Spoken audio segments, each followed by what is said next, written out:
মাছ মাংস ডিম আর রসুন পেঁয়াজ ছাড়া আমাদের ভালো লাগে না ভাত খেতে, তাই না? আর কিছু করার নেই, নিরামিষের দিনগুলো তো নিরামিষ খেতেই হবে। তাই আমি আজকে একটা খুব ভালো রেসিপি নিয়ে এসেছি নিরামিষ, যে নিরামিষের দিনও আমাদের কারো কষ্ট হবে না ভাত খেতে। চলুন বন্ধুরা, আমি রেসিপিটি আপনাদের সঙ্গে শেয়ার করছি। আমি এখানে আজকে বানাবো বেসন দিয়ে ধোকা করে ডালনা, ঠিক আছে? তো আমিও ভাবলাম যে আপনাদেরকে একটু শেয়ার করে নিই।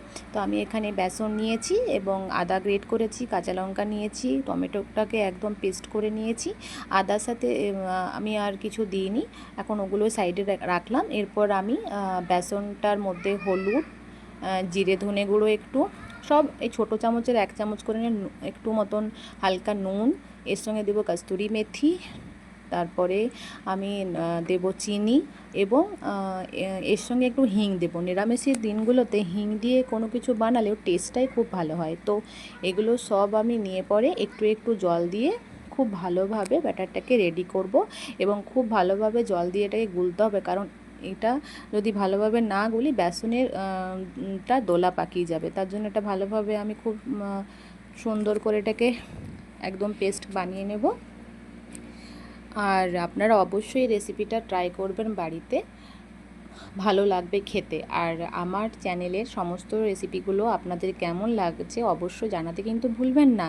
আর লাইক কমেন্ট শেয়ার করবেন আর ফলো করে পাশে থাকবেন, তাহলে আমি আরও নতুন নতুন রেসিপি আপনাদেরকে দেখাতে পারবো। ওটা আমার রেডি করা হয়ে গেল ব্যাটারটা। এরপর গ্যাসে আমি কড়াই চাপিয়ে দিলাম এবং সর্ষের তেল দিয়েছি, আপনারা চাইলে সাদা তেলও করতে পারবেন। তেলটা গরম হওয়ার পর আমি জিরে ফোড়ন দিলাম এবং এরকম করে খুন্তিতে ভালো করে গোটা কড়াইয়ে তেলটাকে আমি নাড়িয়ে দিলাম, তাহলে যে ব্যাটারটা আমি কড়াইয়ের মধ্যে দেবো বেসনে, এটা অত পুড়ে যাবে না বা এরকম করে ভাজতে সুবিধা হবে। এরপর আমি হালকাভাবে এটাকে এরকম করে ভাজবো, কিন্তু গ্যাসের ফ্লেমটা কিন্তু একদম লো রাখতে হবে, না হলে পুড়ে যাবে।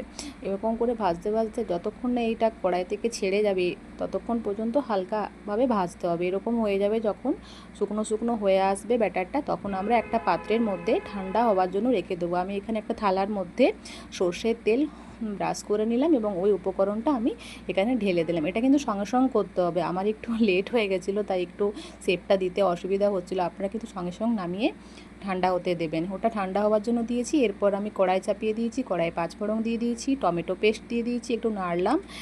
একটু ভাজার পর ওর মধ্যে আদা গ্রেট করা, কাঁচা লঙ্কা কুচি দিলাম এবং ভালো করে ওটাকে আমি ভাজতে থাকবো যতক্ষণ না মশলা থেকে তেলটা ছেড়ে যাচ্ছে। এবার আস্তে আস্তে ওর মধ্যে আমি হলুদ গুঁড়ো পরিমাপ 1 চামচ দিলাম, হলুদ গুঁড়ো, নুন 2 চামচ, জিরে গুঁড়ো, লঙ্কা গুঁড়ো, একটু চিনি এবং এর সঙ্গে এগুলো সব মিলিয়ে মশলাটাকে আমি ভাজতে থাকবো ততক্ষণ দেখবো যে তেল ছেড়ে যাচ্ছে। তারপর ওর সঙ্গে আমি সেদ্ধ আলু দিয়ে ওটাকে কষতে থাকবো। এর মধ্যে একটু আমি জল ঢেলে দেবো।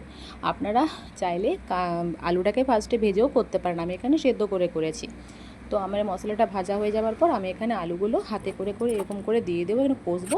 এই দেখুন আমার কি সুন্দর ঠান্ডা হয়ে যাওয়ার পর আমি ছুরি করে কেটে নিয়েছি, এরকম শেপ হয়েছে। আপনারা আপনাদের মনের মতন এখানে শেপ দিতে পারবেন। এরপর আমার ঝোলটা যখন ফুটে উঠবে আমি আলুগুলোর সাথে কষতে শুরু করব এবং দেখুন এখানে জল দিয়েছি। এবার আমি আলুগুলো সব দিয়ে দিলাম। এবার আলুগুলো দিয়ে ভালোভাবে কষলাম, যেহেতু আলুগুলো একটু বড় বড় করে সিদ্ধ করতে দিয়েছিলাম তাই খুন্তিতে একটু ছোটো ছোটো করে নিলাম। এরপর যখন ফোটা হয়ে যাবে 2 থেকে 3 মিনিট হাই আছে ফোটাবেন। তারপর আপনারা যেরকম খাবেন সেরকমভাবে জল দেবেন। তো আমি এখানে এটা ফোটার পর এইগুলো সব দিয়ে দিলাম, ধোকাগুলো আমার রেডি হয়ে গেছে, দিয়ে দিলাম এবং ওপর থেকে গরম মশলা দিয়ে, গরম মশলা মানে ডাস্ট গরম মশলা দিয়ে ওটাকে আবার নেড়ে চেড়ে আমার রেডি হয়ে গেছে নিরামিষ বেসনের ধোকার কারি। আপনারা বাড়িতে অবশ্যই এরকমভাবে ট্রাই করবেন, মাছ মাংস খেতেও ভুলে যাবেন, এটা এত ভালো হয়। আমার ভিডিওটি সম্পূর্ণ শেষ পর্যন্ত দেখার জন্য অসংখ্য অসংখ্য ধন্যবাদ।